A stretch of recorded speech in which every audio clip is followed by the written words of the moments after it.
तर आपल्याला घ्यायचा आहे रवा. तर घरातील कुठलाही कप मेजरमेंट असो किंवा वाटी असो, एखादी भांडं सेट करून घ्यायचं आणि त्याच्याने हे साहित्य आपल्याला घ्यायचं आहे. तर 1 वाटी रवा घेतलेला आहे. असा मीडियम हा रवा आहे जाडीचा. खूप बारीक सुद्धा नाही आणि खूप जाड सुद्धा नाही. घेतलेला रवा अशा ह्या बाउलमध्ये टाकला आणि त्यामध्ये 1 चमचा पांढरी तीळ घालायची आहे. त्यानंतर पाऊण वाटी साखर घेतलेली आहे, म्हणजेच पिठी साखर.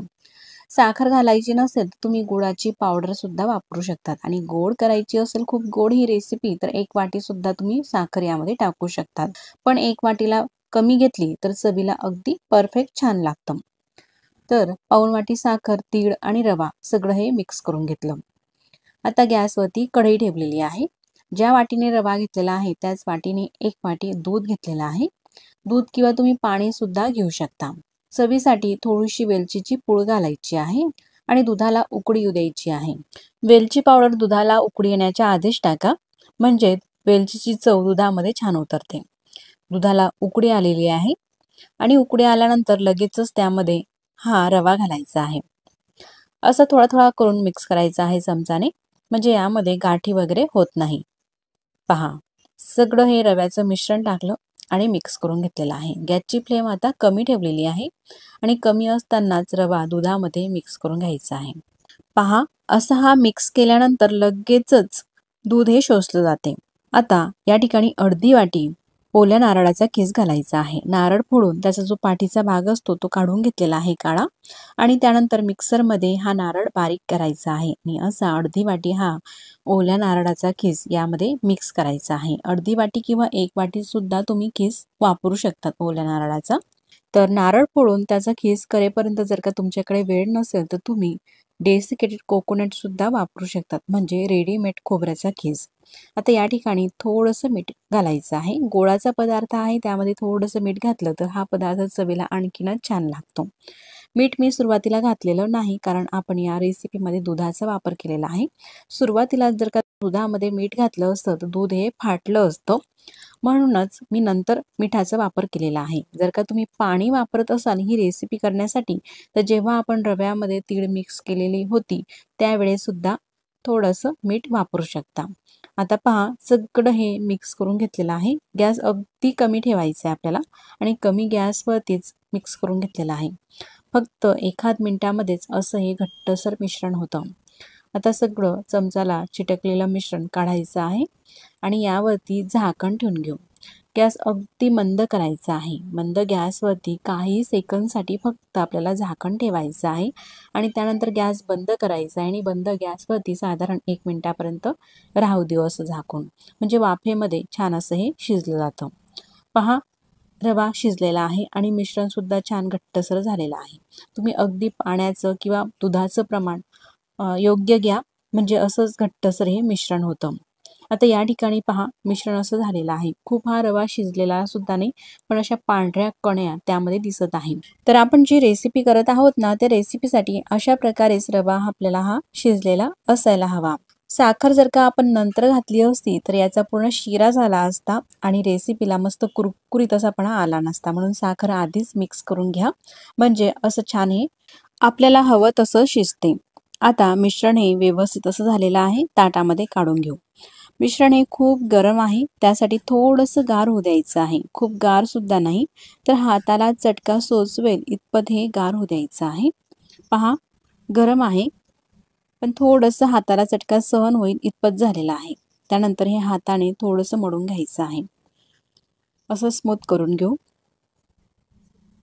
जास्तही मळावं लागत नाही, काही सेकंदसाठी फक्त मिश्रण अशा प्रकारे करून घेतलेलं आहे आणि त्यानंतर मग असा हा उंडा काढायचा आहे. असा पहा गोळा, लहान साईजचं लिंबू असते ना त्या साईजचा गोळा घेतलेला आहे आणि असा गोल करून दाबून घ्यायचा आहे. पहा, अशा प्रकारे काठ सुद्धा आपल्याला व्यवस्थित करायची आहे. असे लहान साईजचे बिस्किट असतात ना त्यानुसार हे गोल गोल करायचे आहे. तर अशी लहान साईजचे सुद्धा तुम्ही करू शकतात किंवा थोडे मोठे सुद्धा करू शकतात. आता पहा, या ठिकाणी मी थोडासा मोठा उंडा घेतलेला आहे असा पेढ्यासारखा आणि त्याने दाबून घ्यायचं आहे हाताने. पहा, किंवा ह्या साईजचे सुद्धा तुम्ही करू शकता. थोडंसं कोमट असतानाच मिश्रण करून घ्या. म्हणजे अगदी भरभर होतात. पहा, ही लहान साईज आणि ही थोडीशी त्यापेक्षा मोठी साईज तुम्ही तुमच्या आवडीच्या साईजनुसार करू शकता. थोडेसे लहान किंवा थोडे मोठे. आता मी थोड्याशा या मोठ्या साईजनुसारच करून घेते. पहा, कुठेही जास्त क्रॅक जात नाही, काही नाही. अगदी बराबर असे हे होत असतात. ही रेसिपी एकदम बनवायला सोपी आहे आणि थोडीशी वेगळी आहे. चवीला अप्रतिम लागते. तुम्ही जर का पहिल्यांदा वेळेस जर का घरामध्ये ही रेसिपी करत असाल तर घरातील सगळ्याच मंडळींना नक्कीच ही रेसिपी आवडेल आणि तुम्ही पुन्हा पुन्हा करून ही रेसिपी खाल. पहा, अशा प्रकारे हे मीडियम साईजचे 12 झालेले आहे. पहा, अगदी बिस्किटांसारखे, की तुम्ही याला काय नाव वेगळं असं देऊ शकता, मला कमेंट्स करून नक्कीच कळवा. पहा, छान असे हे झाल्यानंतर लगेच आपल्याला तळायचे आहे. सोबतच गॅसवरती कढई ठेवायची आहे. त्यामध्ये तेल घातलं. तेलामध्ये किंवा तुपामध्ये सुद्धा तुम्ही हे तळून घेऊ शकता. मी तेलामध्येच तळून घेत आहे. जसं आपण पुरी वगैरे तळण्यासाठी तेल वापरतो ना, तितपतच गरम आहे तेल. गॅसची फ्लेम मोठी सुद्धा ठेवायची नाही आणि कमी सुद्धा नाही. तर मीडियम गॅसवरती हे आपल्याला तळून घ्यायचे आहे. पहा, अशा प्रकारे एक एक कढईमध्ये जेवढे मायतील त्यानुसार सोडायचे आहे. साधारण 4 हे सोडले. मी सध्या तरी या रेसिपीला बिस्किट या नावानेच म्हणते. तुम्हाला काही वेगळं नाव द्यायचं असले तर तुम्ही कमेंट्स करून नक्कीच कळवा. मी आधी सांगितल्याप्रमाणे मंद आचेवरती तळले तर हे तेलकट होतील आणि मोठ्या गॅसच्या फ्लेमवरती तळले तर बाहेरून लाल होतील आणि आतमधून कच्चे राहतील. पाहिजे तसे कुरकुरीत होणार नाही. म्हणूनच गॅसची फ्लेम मीडियम ठेवायची आहे. मीडियम गॅसवरती अशा प्रकारे उलटपालट करून असा छान लालसर रंग येईपर्यंत तळून घ्यायचे आहे. तर आता लवकरच नारळी पौर्णिमा सुद्धा येत आहे. नारळी पौर्णिमा निमित्त तुम्ही ही रेसिपी करून पहा. घरातील सगळ्यांनाच आवडेल. पहा, आता या ठिकाणी रंग सुद्धा बदललेला आहे. असा लालसर रंग आलेला आहे. त्यानंतर तेलाच्या आतून काढून घेऊ. नवीन शिकाऊ सुद्धा अगदी परफेक्ट ही रेसिपी करू शकतील एवढी सोपी आहे आणि घरात उपलब्ध असलेल्याच मोजक्या साहित्यात सुद्धा ही रेसिपी होत असते. तेल निथळू दिलेलं आहे. अजिबात तेलकट ही रेसिपी होत नाही. तर अशाच प्रकारे राहिलेले सगळे बिस्किट मी तळून घेते. बिस्किट तळून घेत आहेत तोपर्यंत हा व्हिडिओ तुम्हाला कसा वाटला मला कमेंट्स करून नक्कीच कळवा. व्हिडिओ तुम्हाला कुठेतरी आवडला असेल तर व्हिडिओला लाईक करा. चॅनलवरती तुम्ही नवीन असाल तर चॅनलला सबस्क्राईब करा. आधीच सबस्क्राईब केले असतील तर मनापासून धन्यवाद. सबस्क्राईब केल्यानंतर बाजूलाच घंटीचे बटन सुद्धा आहे, ते दाबून ऑलवरती प्रेस करा. असं केल्यामुळे मी जेव्हाही नवीन व्हिडिओ अपलोड करेल ना, त्या व्हिडिओचे नोटिफिकेशन सगळ्यात आधी तुम्हाला येईल आणि तुम्हाला तो सगळ्यात आधी नवीन व्हिडिओ पाहता येईल. हे सगळं काही निःशुल्क आहे. पहा, अशा प्रकारे हे बिस्किट तळून घेतलेले आहे आणि गार झाल्यानंतर तुम्हाला दाखवते किती कुरकुरीत ही रेसिपी आपली झालेली आहे. आवाजावरून तर तुमच्या लक्षात आलंच असेल, मस्त अशी कुरकुरीत झालेली आहे आणि दिसायला सुद्धा मस्त अशी ही रेसिपी दिसत आहे. पहा, आहे ना अतिशय छान अशी कुरकुरीत, बाहेरून कुरकुरीत आणि आतमधून मस्त सॉफ्ट अशी ही रेसिपी होत असते. तुमच्या घरामध्ये लहान मुलांपासून ते ज्येष्ठ मंडळींना सगळ्यांनाच आवडणारी अशी ही रेसिपी आहे. पहा, तोडून सुद्धा दाखवते. बाहेरून कुरकुरीत इतकीच आतमधून सॉफ्ट अशी आहे आणि दिसायलाही मस्त.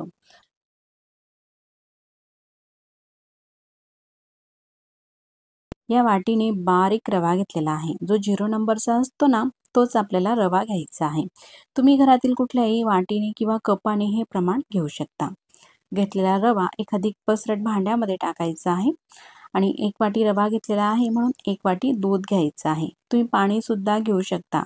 पण छान असा चविष्ट आपल्याला हा पदार्थ करायचा आहे म्हणून मी या ठिकाणी दुधाचा वापर केलेला आहे. दूध रव्यामध्ये मिक्स करून 5 ते 10 मिनिटासाठी असंच झाकून राहू द्यायचं आहे. साधारण 5 ते 6 मिनिटं झालेले आहे. रवा दाखवते. बारीक रवा असल्यामुळे हा पटकन भिजतो. आता ज्या वाटीने रवा घेतलेला आहे त्याच वाटीने 1 वाटी मी ओल्या नारळाचा किस घेतलेला आहे. म्हणजेच नारळ फोडून त्यातलं खोबरं काढून जो पाठीचा भाग काळा असतो ना, तो काढून घ्यायचा आहे आणि मिक्सरमध्ये अशा प्रकारे बारीक करायचा आहे आणि मग तो किस घ्यायचा आहे. 1 वाटी. तुमच्या आवडीप्रमाणे कमी अधिक सुद्धा तुम्ही करू शकता. पाव चमचा वेलची पूड घालायची आहे आणि त्याच वाटीने पाव वाटी दळलेली साखर घ्यायची आहे. साखर घ्यायची नसेल तर गुळाची पावडर सुद्धा तुम्ही वापरू शकता. पाव वाटीप्रमाणे अगदी परफेक्ट ठरतं. तुमच्या चवीनुसार थोडी कमी अधिक सुद्धा तुम्ही करू शकता. आता हे सगळं साहित्य घेतलेलं मिक्स करून घ्यायचं आहे. मिक्स करून घेतलेलं आहे. पहा, हे मिश्रण असं थोडंसं घट्टसर वाटत आहे, म्हणून मी पुन्हा या वाटीमध्ये दूध घेतलेलं आहे. पहा, अगदी थोडंच दूध घेतलेलं आहे. साधारण पोहे खाण्याचे 2 चमचे इतपत दूध घेतलं आणि दूध टाकायचं आहे. पुन्हा हे मिश्रण सगळं व्यवस्थित असं मिक्स करून घेऊ. पहा, व्यवस्थित असं मिक्स झालेलं आहे. थिकनेसही तुम्ही पाहू शकता. अशा प्रकारे करायचं आहे. त्यानंतर मी हे प्लेन फ्लेवरचं इनोचं साचेट घेतलेलं आहे, किंवा तुम्ही खाण्याचा बेकिंग सोडासुद्धा घेऊ शकता. अर्ध साचेट टाकायचं आहे. साधारण पाव चमचा इतपत इनोची पावडर घातली. मिक्स करून घ्यायचं आहे. तुम्हाला इनो किंवा खाण्याचा बेकिंग सोडा वापरायचा नसेल तर मी ज्या ठिकाणी दुधाचा वापर केलेला आहे ना, म्हणजे रव्यामध्ये दूध मिक्स केलेलं आहे, त्या ठिकाणी तुम्ही ताजं फ्रेश दही वापरू शकता. दही वापरत असाल तर खाण्याचा सोडा किंवा इनो वगैरे घालायचं नाही. आता सगळं हे व्यवस्थित असं आपण मिक्स करून घेतलेलं आहे. त्यानंतर पॅन ठेवलेला आहे मी गॅसवरती आणि थोडंसं तूप लावून घेते.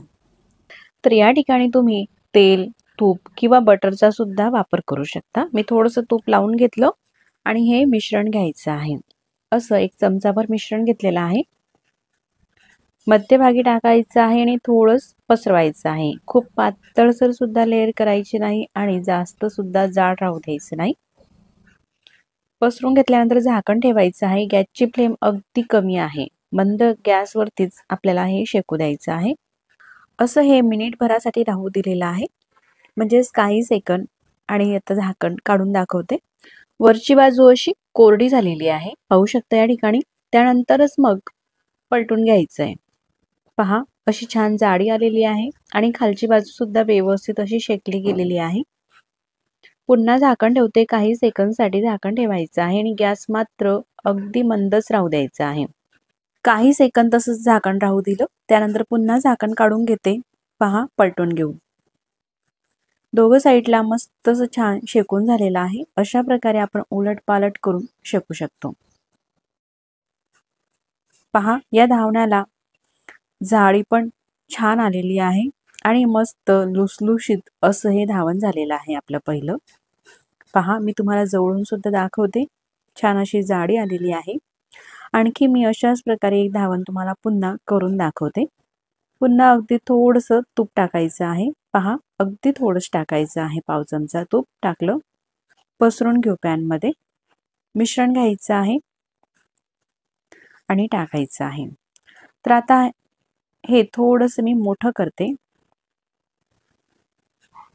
पहा, असे लहान सुद्धा करू शकता मी आधी दाखवल्याप्रमाणे, किंवा त्यापेक्षा मोठी साईजचे सुद्धा तुम्ही करू शकता. खूप पातळसर सुद्धा पसरवायचं नाही आणि खूप जाड सुद्धा राहू द्यायचं नाही. जसं आपण धावण करतो ना, त्या पद्धतीने पसरून घेतलेलं आहे, उत्तप्प्यासारखं. अशा प्रकारे पलटून घेतल्यानंतर झाकण ठेवलेलं आहे. पुन्हा काही सेकंद तसंच झाकण राहू दिलं. झाकण काढून घेतलं. पहा, वरची बाजू पूर्णपणे ही कोरडी झालेली आहे आणि जाळी सुद्धा काय मस्त अशी आलेली आहे. असं छान आपलं हे जाळीदार धावण होत असते. त्यानंतर पलटून घेऊ. लहान साईजचे केले ना, पलटवायला अगदी इझी पलटवले जातात. झाकण ठेवते काही सेकंदसाठी. पुन्हा पलटून घेते. अशा प्रकारे उलट पालट करून दोन्ही साईडला मस्त खरपूस असं शेकून घ्यायचं आहे. पहा, अशा प्रकारे अजिबात कुठेही तुटत नाही, काही नाही आणि मस्त जाळीदार, लुसलुशीत आणि स्पंजी अशा प्रकारचे आपले हे धावण होत असतात. अशा प्रकारे उलट पालट करून शेकून घेतलेला आहे. पहा, रंगही अतिशय मस्त असा येतो. शेकून झालेला आहे. काढून घेऊ. काढताना शक्यतो अशा प्रकारच्या जाळीवरती ठेवा, म्हणजे छान ते कुरकुरीत राहतं. कारण गरम असतं ना, तेव्हा जाळीचा वापर करा किंवा लाकडी टोपलीचा वापर करा. पहा, अशाच प्रकारे आणखीनही मी काही धावण करून घेतलेले आहे. तुम्ही सुद्धा नक्कीच करून पहा. ही रेसिपी बनवायला अतिशय सोपी आहे आणि झटपट सुद्धा होते. पहा, मस्त जाळीदार, स्पंजी आणि लुसलुशीत मऊ असं हे धावण आपलं झालेलं आहे ओल्या नारळापासून. लहान मुलांपासून ते ज्येष्ठ मंडळीपर्यंत सर्वांनाच आवडणारं असे धावण आहे. तुम्ही नक्कीच करून पहा. एकदा कराल ना, नेहमीच करून खाल. घरी सुद्धा नाश्त्याला करू शकतात किंवा मुलांच्या डब्यामध्ये सुद्धा करून देऊ शकता. असंच मऊ राहतं छान. पहा, तोडूनही दाखवते. छान असं स्पंजी झालेलं आहे. तर बाउल घेतलेला आहे आणि त्यामध्ये ह्या भाजीच्या वाटीने 1 वाटी रवा घ्यायचा आहे. कपाच्या प्रमाणामध्ये सांगायचं झालं तर अर्धा कप हा रवा आहे. रवा आपल्याला जाड घ्यायचा आहे. जो उपम्यासाठी वापरतो ना त्या रव्याचा मी वापर केलेला आहे. खूप जाड सुद्धा नाही आणि बारीक सुद्धा नाही, असा मीडियम रवा आहे. आता घेतलेल्या रव्यामध्ये आपल्याला दूध टाकायचं आहे. म्हणून ज्या वाटीने आपण रवा घेतलेला आहे त्याच वाटीने दूध सुद्धा टाकायचं आहे. तर 1 वाटी दूध टाकलेलं आहे आणि हे दुसरी वाटी दूध, म्हणजेच रव्याच्या दुप्पट आपल्याला दुधाचा वापर करायचा आहे. तर असा हा रवा मिक्स करून घ्यायचा आहे आणि यावरती झाकण ठेवून साधारण 15 ते 20 मिनिटांसाठी ठेवू शकता. कमीत कमी 10 मिनिटाच्या वरती हे झाकून ठेवायचं आहे. दुधामध्ये रवा हा मुरू द्यायचा आहे. आता 10 मिनिटं झालेले आहे. 10 मिनिटानंतर गॅसवरती मी पॅन ठेवलेला आहे. गॅस सुद्धा चालू केलेला आहे. गॅसची फ्लेम मात्र कमीच ठेवायची आपल्याला आणि हे दूध हा रवा पॅनमध्ये टाकायचा आहे आणि परतून घ्यायचा आहे. हे परतत असताना गॅस अगदी कमीच राहू द्यायचा आहे आणि सतत परतवायचं आहे. साधारण 1 मिनिटाच्या आतमध्येच हे असं घट्टसर होते. पहा, रवा हा पूर्ण दूध शोषून घेतो आणि छान शिजला सुद्धा जातो. पहा, अशा प्रकारे घट्टसर मिश्रण झाल्यानंतर त्यामध्ये तूप टाकायचं आहे. तर जेवढा रवा तेवढं तूप सुद्धा तुम्ही घेऊ शकता किंवा थोडं कमी, म्हणजेच पाऊण वाटी तूप घ्यायचं आहे. तर मी या ठिकाणी पाऊण वाटी साजूक तूप घेतलेलं आहे. त्यातलं 2 चमचे तूप ह्या रव्यामध्ये घातलं. मिक्स करून घेते.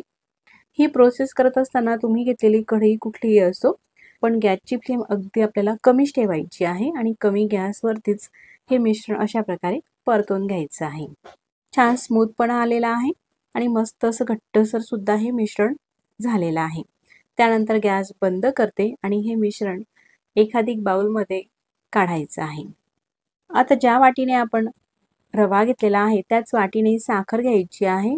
घेतलेली साखर कढईमध्ये टाकली आणि त्याच वाटीने पाव वाटी पाणी टाकायचं आहे. अगदी कमी, पाव वाटीपेक्षाही थोडं कमी टाकलं तरीही चालेल. गॅसची फ्लेम कमी ते मीडियम आहे आणि ह्या पाण्यामध्ये साखर आपल्याला वितळून घ्यायची आहे.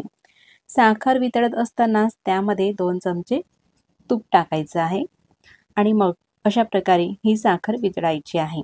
साखर ही पूर्ण वितळून झाल्यानंतर अशा प्रकारे आपल्याला ती परतवतच राहायची आहे. त्यानंतर हळूहळू साखरेचा रंग बदलतो. पहा, अशा प्रकारे कॅरमलाइज साखरेचा आपल्याला करायचा आहे.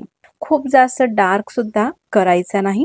तर असा हलका कॉफी रंग आला का त्या स्टेजवरती गॅस अगदी कमी करायचा आहे किंवा काही सेकंदसाठी गॅस बंद करायचा आणि हा जो रवा आपण परतून घेतलेला होता दुधामध्ये टाकून, तो यामध्ये टाकायचा आहे आणि मिक्स करून घ्यायचा आहे.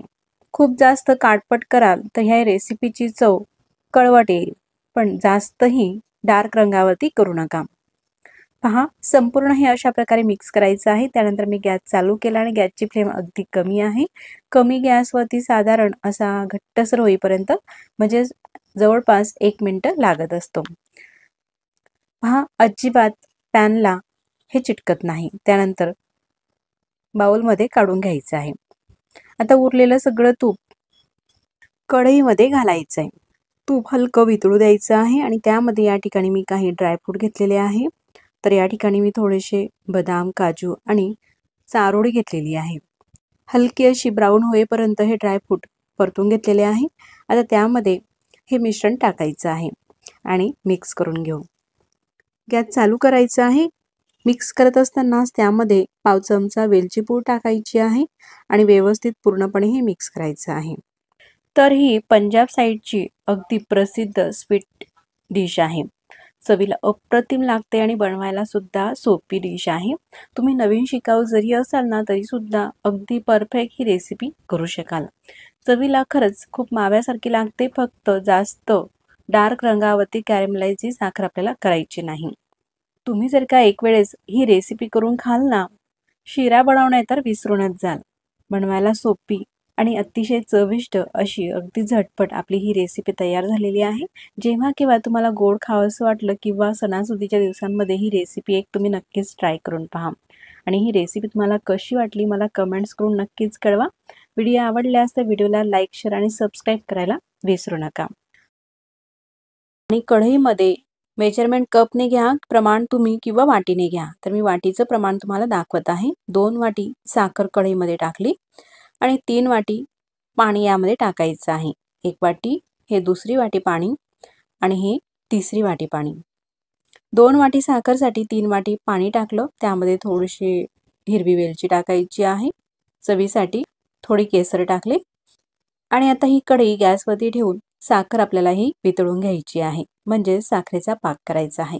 पाक म्हणजे आपल्याला एकतारी वगैरे पाक करायचा नाही, तर कसा करायचा आहे ते या ठिकाणी आपण पाहू. साखर ही पूर्णपणे वितळलेली आहे. साखर वितळल्यानंतर साधारण 8 ते 10 मिनिटापर्यंत हे पाणी आपल्याला उकळू द्यायचं आहे. म्हणजेच हा पाक. पहा, रंगही बदललेला आहे आणि असं थोडासा घट्टसर झालेला आहे. चमचावरती घ्यायचं, तार वगैरे निघत नाही. तर अशा प्रकारे हातावरती जर का हा पाक घेतला आपण बोटांवरती, जसं तेल लागतं ना रिफाईल तेल, हाताला थोडं चिकट-चिकट, त्यानुसार हाताला हा जाणवायला हवा. पहा, असं थोडा घट्टसर झालेला आहे, चिकट-चिकट हा लागत आहे. असा हा पाक झाला का गॅस बंद करायचा आहे आणि झाकण ठेवून हा पॅन आपल्याला बाजूला ठेवून घ्यायचा आहे. तोपर्यंत आपल्याला गुलाबजामुनचं पीठ तयार करून घ्यायचं आहे. 1 वाटी रवा घ्यायचा आहे. कपाच्या प्रमाणामध्ये सांगायचं झालं तर अर्धा कप हा रवा आहे. रवा आपल्याला जाड घ्यायचा आहे. जो उपम्यासाठी वापरतो ना, त्या रव्याचा मी वापर केलेला आहे. खूप जाड सुद्धा नाही आणि बारीक सुद्धा नाही, असा मीडियम रवा आहे. आता घेतलेल्या रव्यामध्ये आपल्याला दूध टाकायचं आहे. म्हणून ज्या वाटीने आपण रवा घेतलेला आहे त्याच वाटीने दूध सुद्धा टाकायचं आहे. तर 1 वाटी दूध टाकलेलं आहे आणि हे दुसरी वाटी दूध, म्हणजेच रव्याच्या दुप्पट आपल्याला दुधाचा वापर करायचा आहे. तर असा हा रवा मिक्स करून घ्यायचा आहे आणि यावरती झाकण ठेवून साधारण 15 ते 20 मिनिटांसाठी ठेवू शकता. कमीत कमी 10 मिनिटाच्या वरती हे झाकून ठेवायचं आहे. दुधामध्ये रवा हा मुरू द्यायचा आहे. आता 10 मिनिटं झालेले आहे. 10 मिनिटानंतर गॅसवरती मी पॅन ठेवलेला आहे. गॅस सुद्धा चालू केलेला आहे.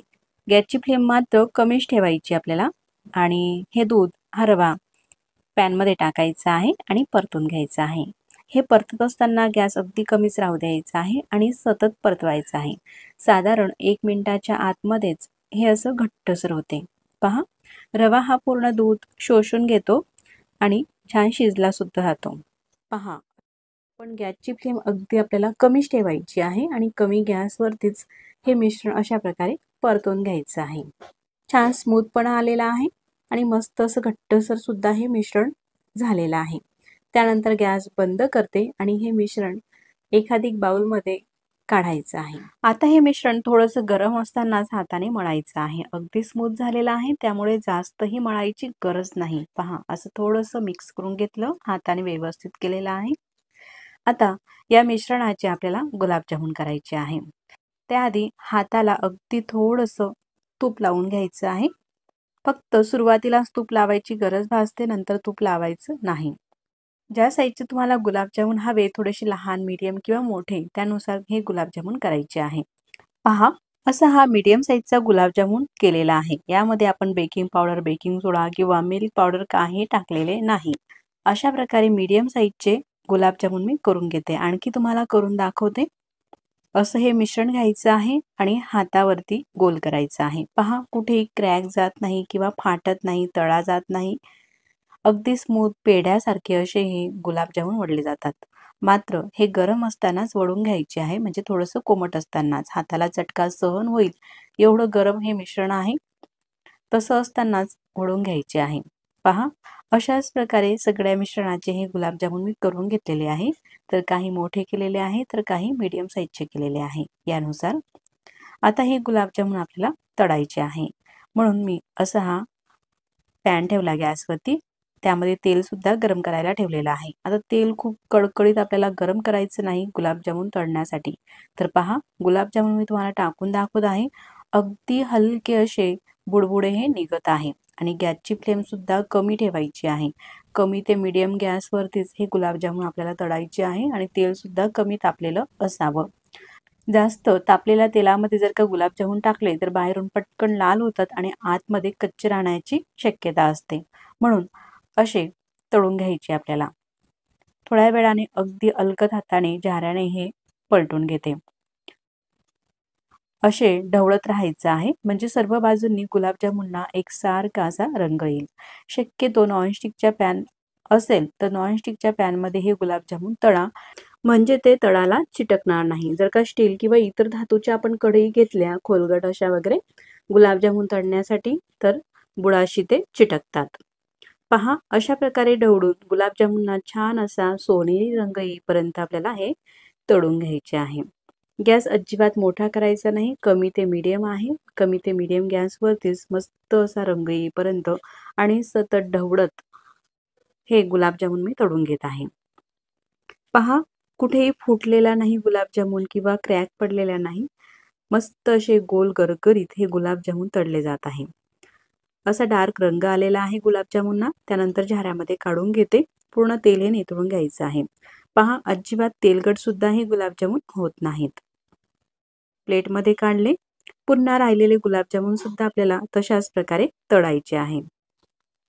पहा तशाच प्रकारे हे सुद्धा गुलाबजामुन आपल्याला तळून घ्यायचे आहे आणि त्यानंतर मग सगळे गुलाबजामुन आपल्याला पाकामध्ये टाकायचे आहे. पाक हा झाकून ठेवलेला होता त्यामुळे गरमच आहे आणि गरम पाकामध्येच हे रव्याचे गुलाबजामुन आपल्याला टाकायचे आहे.